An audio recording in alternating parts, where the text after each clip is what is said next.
jihad, sudut. Kalau kita sebut zahabtu nahwa fulanin, maksudnya ai jihatahu, zahabtu jihata fulanin, aku pergi ke pihak seseorang. Wa minha asyibhu wal mislu, kadang-kadang nahwu ni maksud dia perumpamaan seperti. Kalau kita kata Muhammadun nahwu aliyin, maksudnya Muhammad seperti Ali. Itu maksud lughah, tak penting. Yang kita nanya apa yang dimaksudkan dengan ilmu nahwu dari segi istilah. Al-ilmu bil qawaid allati yu'rafu biha ahkamu awakhir kalimatil arabiyyati fi hali tarkibiha min al-i'rab wal bina'i wa ma yatba'u dhalik. Al-ilmu bil qawaid allati yu'rafu biha ahkamu awakhir kalimatil arabiyyati fi hali tarkibiha.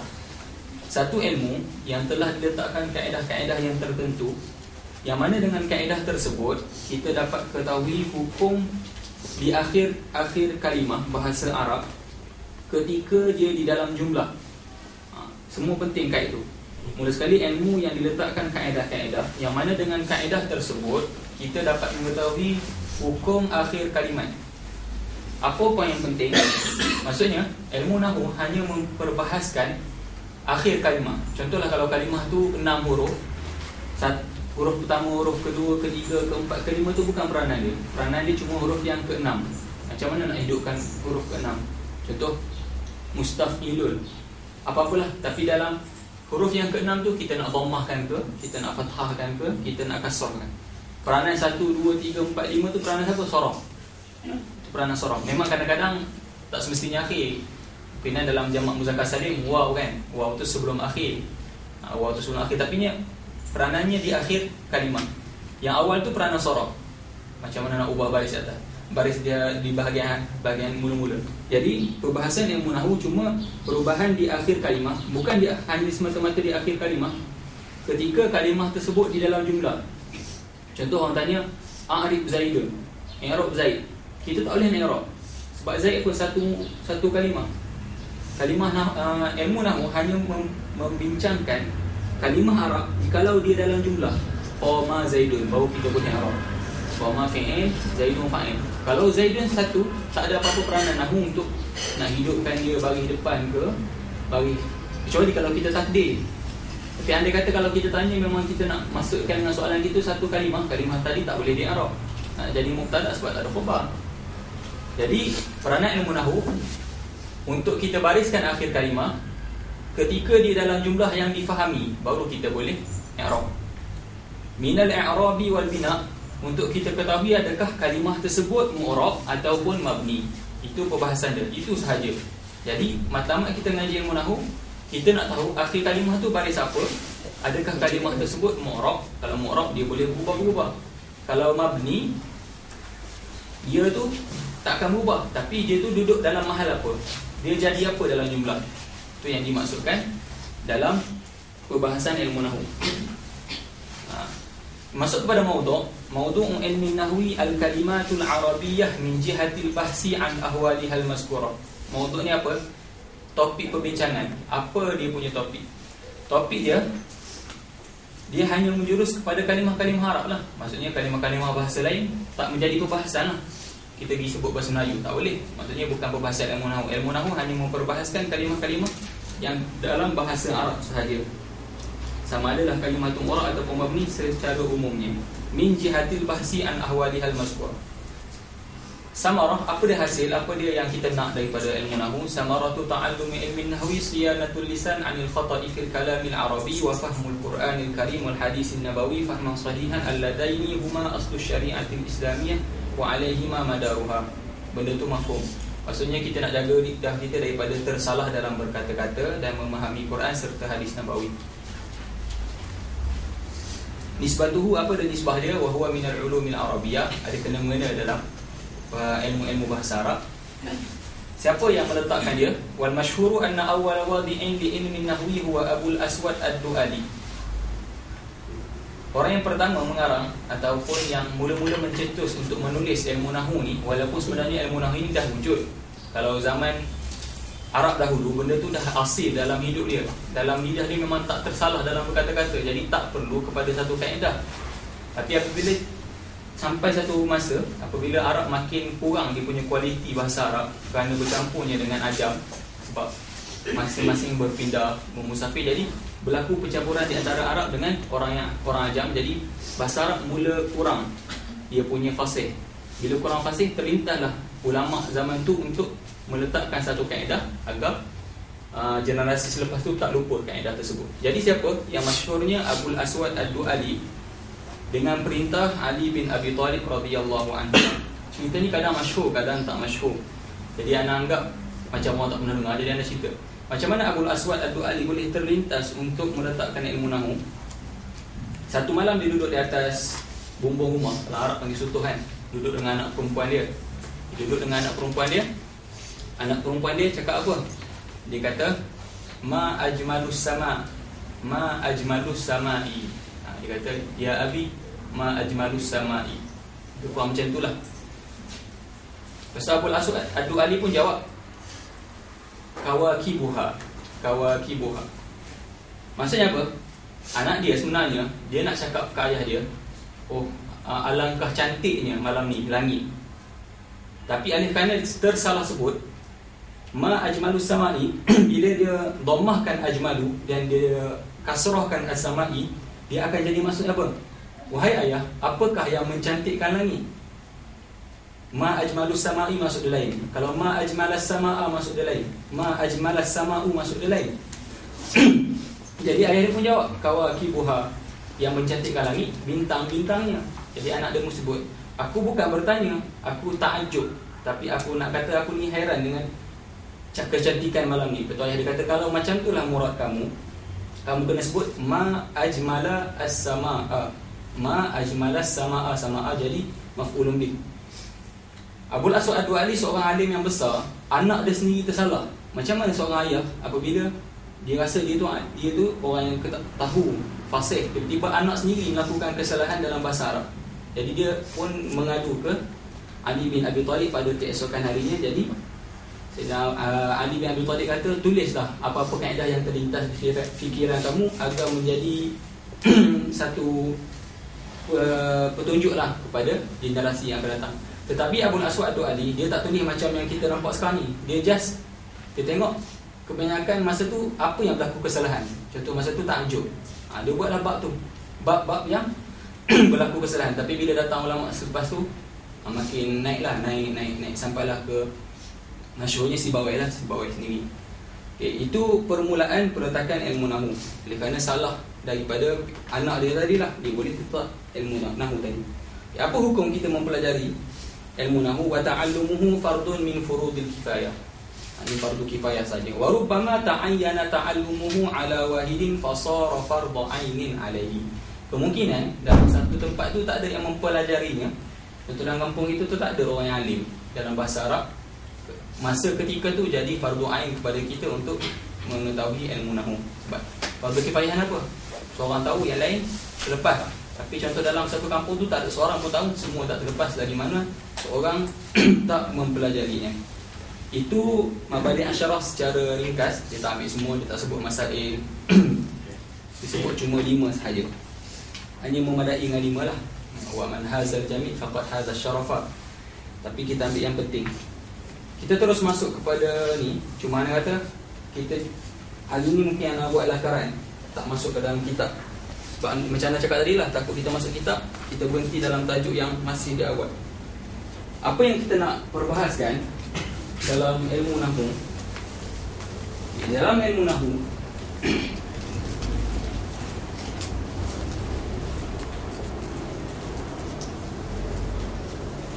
dia terbahagi kepada 2.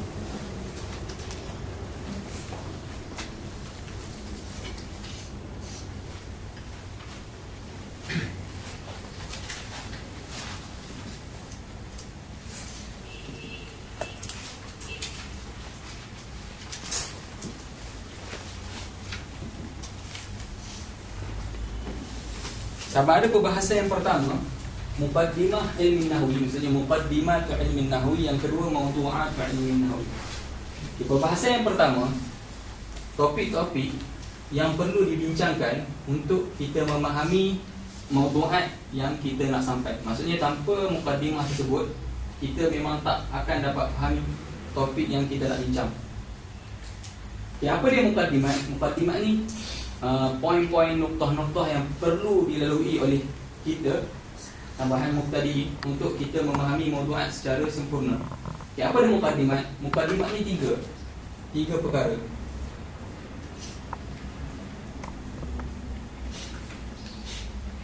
Yang pertama, al-kalam.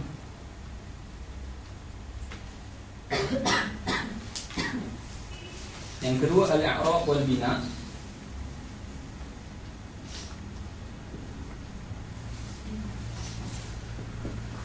Yang ketiga, an-nakiratu wal ma'rifah.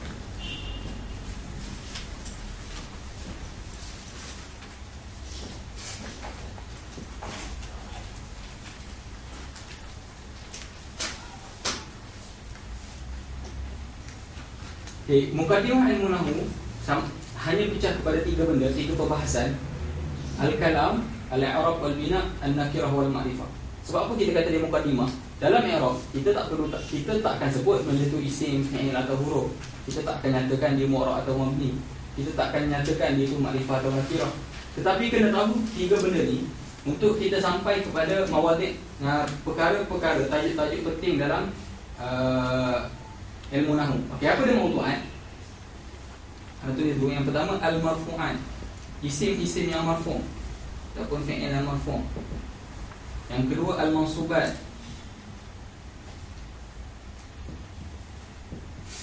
Yang ketiga, al-majrurat.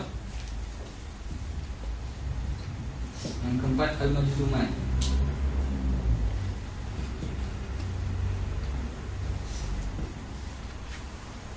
Ini yang penting sebab kita dalam i'rab kita akan sebut benda-benda ni. Tapi kita tak akan sampai ke tajuk-tajuk ni kalau kita tak lalui mukadimah yang kita sebutkan tadi. Marfu'an ni kalau isim ada 7 isim yang dia marfu', fi'il ada 1, fi'il mudhari', mansubat ada 15. Anda just sebut ya sebab kita nak buat gambaran umum. Majrurat ada 3, majzumat ada 1, fi'il mudhari' ketika masuk lam dan alif beradik lam. Kita tak sentuh maudu'at. Kita akan mungkin maudu'at ni kita akan masuk kitab cuma nak buat lakaran tentang mukadimah. Maksudnya bila kita dah masuk tu kita nampak benda-benda yang kadang-kadang tercicir. Ini dia punya lakaran yang pertama. Nampak lakaran ni? Okey. Hari ni kita masuk al-kalam. Apa dia perbincangan bawah kalam? Maksudnya kalam ni seolah-olah perbincangan kenapa diletakkan dalam mukadimah? Seolah-olah orang tu hari pertama dia ngaji bahasa Arab. Sebab tu perlu diletakkan kalam. Sebabnya kalau orang tu dah ni, kalam tu macam dia mafhum dah. Tapi seolah-olah nak kata dia letakkan perbahasan tu macam hari tu permulaan dia nak ngaji bahasa Arab. Jadi perlu tahu apa yang dimaksud dengan perbincangan kalam. Bawah kalam, yang ni yang nak susun ni, tertib ni lah kebiasaan perbahasan-perbahasan dalam kitab nahwu. Mula-mula kalam, lepas tu dia masuk i'rab wal bina. Kadang-kadang setengah kitab dia letakkan an-nakirah wal ma'rifah bab yang ketiga. Kadang-kadang tak. Macam Jurumiyah tak jumpa nakirah ma'rifah dia lepas i'rab wal bina. Lepas i'rab wal bina terus dia masuk ke maudu'at dan dia letak nakirah wal ma'rifah ni bawah kitab na'at, bawah bab na'at. Sebab apa? Kita perlu tahu nakirah ma'rifah sebagai mukadimah untuk kita tak tersalah dalam buat ayat na'at. Na'at ni ada syarat, kena muwafaqah, nakirah sama nakirah, ma'rifah sama ma'rifah. Jadi oleh kerana pengarang Jurumiyah dia kata kitab tu untuk mubtadi. Dia takut mubtadi tak nampak apa dia matlamat daripada nakirah ma'rifah kalau diletakkan selepas i'rab wal bina. Jadi diletakkan di bawah na'at supaya nampak terus apa yang nak dimaksudkan dengan perbahasan nakirah dan ma'rifah. Okay, jadi kita start dengan al-kalam. Pandang apa?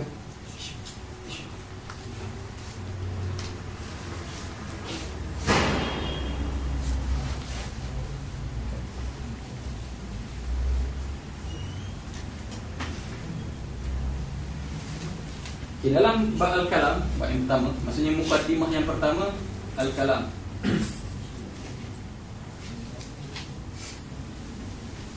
Beberapa istilah kita perlu ketahui perbezaan dia dalam bab al-kalam. Yang pertama, al-kalimah. Ini mustalahat. Yang kedua, al-kalam. Yang ketiga, al-kalim. Yang keempat, al-qaul. Ada perbezaan dari 4 penggunaan dengan kalimah-kalimah ni. Al-kalimah, al-kalam, al-kalim, al-qaul. Pertama kali kita masuk al-kalimah. Apa dia al-kalimah? Al-kalimah al-lafzu al-mawdu' limaknan mufrad. Satu lafaz yang diletakkan untuk satu makna yang berbentuk mufrad. Zaidun, madrasatun, syaikhun, maktabun. Satu lafaz yang diletakkan untuk satu maksud mufrad. Maksudnya kalimah ni satu kalimah lah. Satu kalimah. Itu yang dimaksudkan dengan al-kalimah. Apa dia al-kalam? Dalam Jumiah tak bincang 4 mustalahat ni. Dia terus masuk al-kalamu huwal lafzul murakkabul mufidu bil wati. Itulah masuk al-kalam. Al-kalam tadi al-lafzu al-murakkabu al-mufidu bil wati.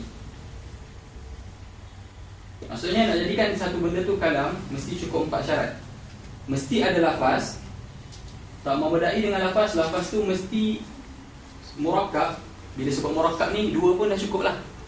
Asalkan bukan satu. Kalau satu kita tak panggil murakkab. Kalau 2 kita dah panggil pun murakkab. Jadi syarat kita nak panggil benda tu kalam, pertama dia lafaz. Dan lafaz tersebut ada 2 paling kurang. Tak cukup dengan 2 kalimah tersebut mesti memberi maksud yang difahami. Kita akan syarah secara tafsir bila kita masuk kitab. Ini just kita nak bezakan apa 4 mustalahat ni. Akikah ni mesti digunakan dalam bahasa Arab. Bilwat ini dipergunakan dalam bahasa Arab, bukan bahasa ajam, bukan bahasa lain, bukan bahasa Melayu. Untuk dinamakan kalam. Sebab kita perbahasan kita ilmu nahwu. Ilmu nahwu ni topik dia cuma bahasa Arab. Kalimah tadi satu kataan. Kalau kalam ni satu jumlah. Tapi jumlah tu 2 kalimah sudah memadai. Tapi 2 kalimah tadi mesti difahami. Itu kalam. Apa dia kalim? Kalim ni ma tarakkaba min salasatin fa aksara afada am lam yufi. Apa dia kalim? Kalim ni satu jumlah yang tersusun daripada 3 kalimah ataupun lebih. Sama ada kalimah jumlah tersebut memberi maksud ataupun tak. Tadi kalam mesti lafaz, mesti berbilang. Berbilang ni 2 cukup dah. Pada tak kata min salasah. Tapi walaupun 2 tadi mesti memberi maksud yang difahami. Qama Zaidun, Zaidun qama. Asalkan 2 tadi difahami. Tapi kalim, jumlah tadi mesti terdiri daripada 3. Maksudnya kalau 2 tak boleh panggil kalim, 3 baru panggil kalim. Dia letakkan syarat 3 kalimah. Tapi tak kira lah kalimah lafaz tadi, jumlah tadi memberi maksud ataupun tak, dah pun dinamakan kalim. Itu kalim. Akhir sekali al-qaul. Al-qaul ni am. A'ammu minas salasa. Al-qaul ni semata-mata satu percakapan, satu ada benda yang bunyi, kita panggil qaul. Maksudnya dia lebih umum daripada kalimah, lebih umum daripada kalam, lebih umum daripada kalim. Maksudnya kalau benda tu kalimah, dia juga qaul. Kalau benda tu kalam, dia juga qaul.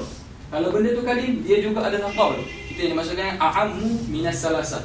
Tetapi kemungkinan ada satu benda, dia qaul tapi dia bukan kalimah, dia bukan kalam, dia bukan kalim. Faham? Bila dia maksud a'ammu minas salasah, bila jumlah ni. Contoh anda kata Zaidun. Zaidun berpandukan kepada mustalahat yang kita sebut tadi adalah kalimah. Boleh tak kita kata kalam? Tak boleh. Boleh tak kita kata kalim? Tak boleh. Tapi kalimah dan qaul saja kita boleh kata Zaidun. Qama Zaidun. Kita boleh sebut apa dia? Kalam dan qaul. Kita kata dia kalam dan qaul. Sebab qaul ni umum. Asalkan satu bunyi yang keluar dari mulut, kita boleh kata qaul. Boleh kata kalim? Boleh tak? Kalim boleh tak? Tak boleh sebab tak cukup 3. Contoh yang kata in qama Zaidun. Jika berdiri Zaid, maksud sempurna tak? Tak sempurna sebab jika. Ketika ni dia kalim dan qaul. Bila dia sebut Ghulam Zaidin, Kalimah tak ni? Kalimah tak? Kalimah satu je. Ni dua. Satu, dua. Kalam tak? Sempurna ke maksud? Tak sempurna. Kalimah tak sah, kalam tak sah. Kalim tak? Tak cukup tiga. Hanya qaul. Itu yang dimasukkan al-qawlu a'ammu minas salasah. Kadang-kadang ada satu benda, ketika idhafat kita hanya panggil qaul, tapi dia bukan kalimah, dia bukan kalam, dia bukan kalim. Ini perbezaan daripada mustalahat. Tukar kalimah, kalam, kalim dan qaul. Kadang-kadang satu benda tu boleh bertembung kalam dan kalim. Contoh kalau kita kata kalau kita buat ayat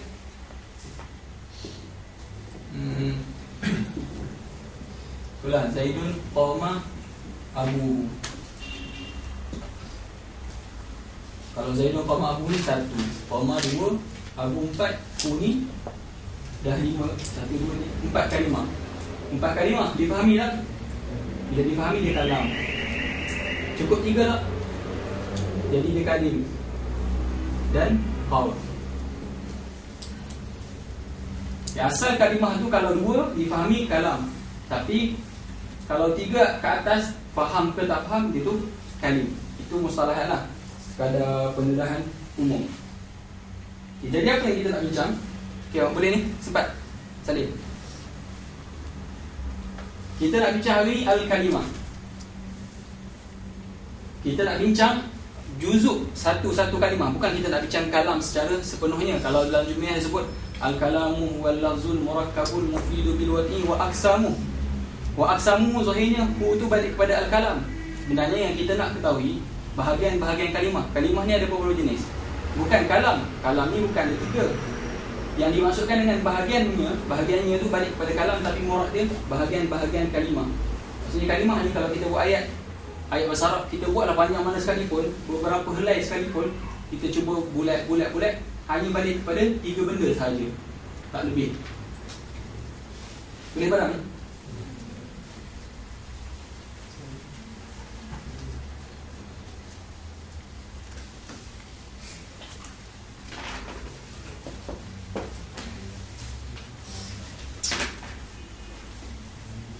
Kenapa disebut al-kalam? Sebab kan kita tadi kan kita sebut ta'rif ilmu nahwu ni pembahasan kepada akhir kalimah ketika dalam tarkib. Jadi dia syarahkan kalam. Kalam ni jumlah yang difahami. Tapi untuk kita masuk pada topik isim, fi'il, huruf, pembahasan kita hanyalah pada al-kalimah. Sebab kalimah ketika dia bersendirian kita panggil al-kalimah. Al-lafzu al-mawdu'u li ma'na mufrad. Kalimah terbahagi kepada tiga. Tak maaf kalau yang kata benda ni nak tak anak anggap, mungkin ada yang betul-betul nak lagi pada bawah. Jadi kita start dari bawah lah. Al-ismu, al-fi'lu dan al-harf. Mana-mana jumlah kalau kita buat istiqra', cuba cari ada tak benda yang keempat? Tak ada. Contoh dalam bahasa Melayu lah, kita andaikan nahwu ni bahasa Melayu lah contohnya. Saya pergi ke sekolah, saya. Isim, pergi. Fi'il, ke. Huruf, sekolah. Isim, buatlah ayat panjang mana sekalipun, tak akan jumpa benda yang keempat. Tiga benda ni saja, isim, fi'il dan huruf. Walaupun ada khilaf, ada yang cuba nak buat nombor 4. Ada yang kata ada isim fi'il. Sebenarnya isim fi'il tu adalah isim, bukannya fi'il. Ada yang kata tambah nombor 5. Maka sekali macam sekalipun sepakat jumhur mengatakan kalimah hanya ada 3 sahaja. Apa dia isim? Isim kalimatun dallat ala ma'nan fi nafsiha walam taqtarin bi zamani. Kalimah yang menunjukkan di atas satu makna, dan makna tersebut untuk diri kalimah itu sendiri, dan kalimah tadi tidak ada mengandungi sebarang masa. Contoh kita sebut Zaidun. Zaid ini, Zal, Ya dan Dal tu satu kalimah yang menunjukkan diri, makna untuk diri Zaid sendiri, bukan untuk orang lain. Dan kalimah Zaid, bila kita sebut Zaid, kita tanya bila? Tak, kita tak timbulkan persoalan. Zaid, bila? Orang kata apa ni? Kita sebut Zaid, kita tanya bila? Tak, Bila disebut satu-satu isim, tak akan timbul persoalan bila, dah lepas ke, sedang ke, akan ke tak. Sebab isim makna dia tak berkaitan dengan masa. Yang berkaitan dengan masa fi'il. So apa fi'il? Kalimatun dalat ala ma'nan fi nafsiha waqtaranat bi ahadil azminah as-salasa. Kalimah yang menunjukkan di atas makna tersebut tetap untuk diri kalimah, tetapi kalimah tersebut mengandungi salah satu daripada 3 masa. Apa masa ni? Madhi, hal, mustaqbal.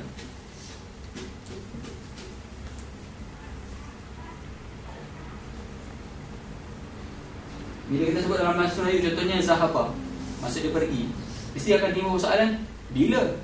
Telah pergi ke, sedang pergi ke, akan pergi.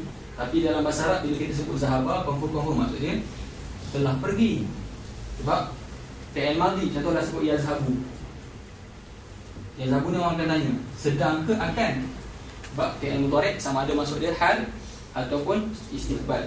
Jadi bila kita sebut mana-mana perbuatan, pukul, makan, minum, akan timbul persoalan dalam kalimah tersebut mengandungi satu peristiwa tambah masa. Peristiwa ni mesti berlaku pada satu-satu masa. Tapi kalau isim semata-mata satu maksud tanpa ada idhafat pada mana-mana masa. Sebenarnya kedua-dua ni menunjukkan makna kepada diri dia, bukan untuk menolong orang lain. Berbeza dengan huruf juga kalimah, tapi dalat ala maknan fi ghairiha. Ada yang salah faham, dia kata huruf kalimah yang tidak menunjukkan maksud. Tak. Huruf kalimah yang menunjukkan di atas satu maksud, tapi bukan untuk diri dia, untuk ditolong orang lain. Fi ni pada, fi ni ada bukan untuk diri dia, untuk tolong kalimah sebelum dan selepasnya bagi jadi sempurna. Jadi dia menunjukkan kepada satu maksud. Semua orang kata isim dan fi'il mengandungi maksud, huruf tak mengandungi maksud. Salah. Huruf mengandungi maksud, tapi maksud tu bukan untuk diri dia, tetapi untuk lengkapkan ayat. Zahabtu ilal madrasah. Ilal untuk tolong fi'il dan isim tu supaya maksud dia jadi sempurna. Kalau dia semata-mata untuk dia datang sebiji, tak ada apa-apa peranan, dia datang dalam jumlah semata-mata nak tolong isim dan fi'il, itu yang dimaksudkan kalimatun dalat ala ma'nan fi ghairiha. Beza dia ni ala ma'nan fi nafsiha, ala ma'nan fi nafsiha ni ala ma'nan fi ghairiha. Beza isim dan fi'il, lam taqtarin bi zaman, dan fi'il waqtaranat bi ahadil azminati salasa. Ini masih jelas lagi kan? Benda yang basic sangat. Seterusnya,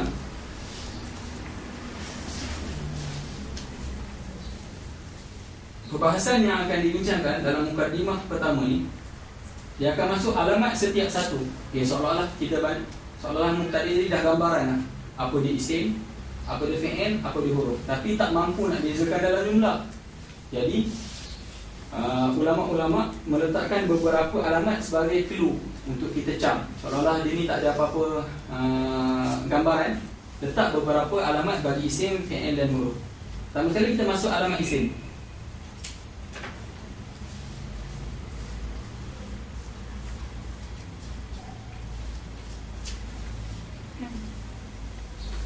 Alamat isim dalam jumlah wal ismu ka'aman rafu